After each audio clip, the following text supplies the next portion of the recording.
আগের মাসের শেষের যে মানে একটা দুটো পেজ মিলে একটা মাস, তো ওই মাসের শেষের যে যেটা বেরোবে সেটা দিয়েই পরের মাসে ক্যাশ খাতা ছাড়তে হবে।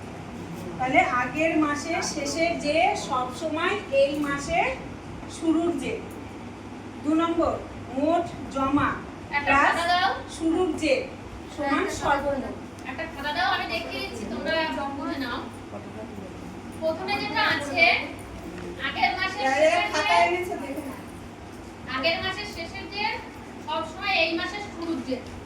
যাদের প্রথম মানে খাতা এই ধরো প্রথম ছাড়া হচ্ছে, তাদের আগের মাসের শেষের যে কিছু থাকবে না, সেখানে তোমাকে শুরুর জেরে 0 0 বসিয়ে দিতে হবে। যারা শুরুতে একদম শুরু থেকে খাতাটা সারছো, আর মানে যারা খাতাটা সেরেছো অনেকটা কিছুটা সারা আছে, এই দেখো এইখানে আগে শুরুর জেরটা যে বেরোবে, এখানে শেষের জেরটা যে বেরোবে, এই দেখো শেষের জের আছে, শেষের জের, মোট জমা, মোট খরচ, সর্বমোট, সবকটা শব্দ এইখান থেকে এসছে। এই যে নিচে দেখবে শব্দগুলো আছে।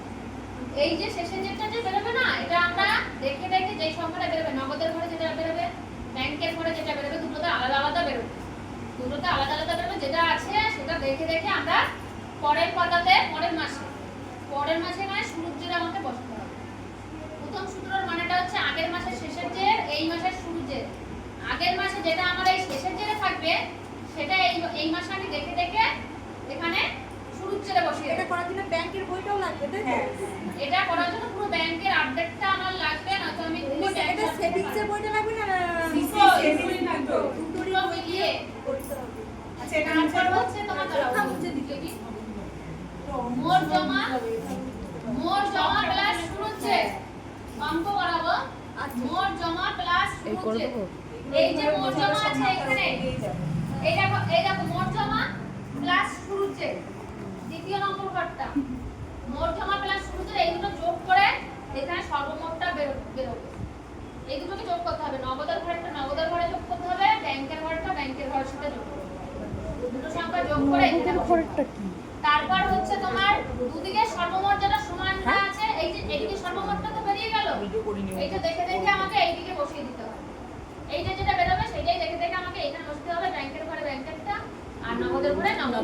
বলছি নগদটা বলতে কি, মানে আমরা তো ব্যাংকে গিয়েই জমা দিচ্ছি, ব্যাংকে গিয়েই তোমরা জমা দিচ্ছি, তাহলে নগদটা কি? এখানে নগদটা এটা তোমার ফান্ডে থাকবে। ব্যাংকের বই আছে আমার কাছে, গোষ্ঠীর কি বোঝা দেখিয়ে দেবেন এখানে? সব দেখিয়ে দেবো। ওটা আমরা আচ্ছা তোমরা এই সূত্রটা দেখবে, একটা অঙ্ক করে দিই, তাহলে একটু মাথায় থাকবে, ঠিক আছে?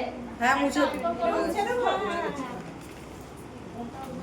তোমরা লাগে বললেই তখন ওই সূত্রগুলো করবে, দেখবে সব ম্যাচ খেয়ে যাবে।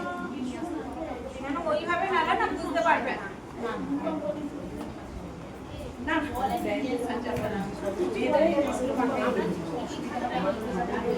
আচ্ছা যারা পরে এসছো, ক্যাশ খাতার 3টে 4টে ছক কেটে নাও।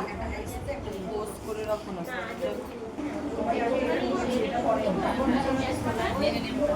না অন্যই না।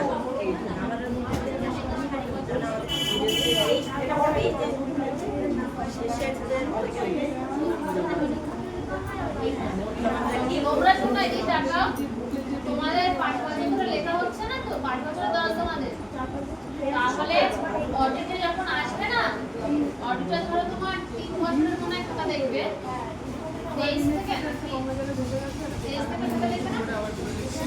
সালের মার্চ মাস থেকে খাতা দেখবে, 23 সালের মার্চ থেকে তোমার হচ্ছে গিয়ে তো এই যে এখন অবধি একদম 24 জমা খরচ তো লিখলাম, এটা 25 এপ্রিল অবধি লিখছি, এখানে লিখেছি। আর তোমরা কি করবে বলো তো, 23 সালের মার্চ থেকে যেহেতু তোমাকে 23 সালের মার্চ থেকে শুরু করতে হবে, তাহলে সেখানে তুমি 23 সালের এপ্রিলে যে তোমার লাস্ট ব্যালেন্সটা থাকবে না, ওইটাকে দিদি ছোট করে জমা খরচ একসাথেই করে দিচ্ছেন তো, একটু ছোট করে করছেন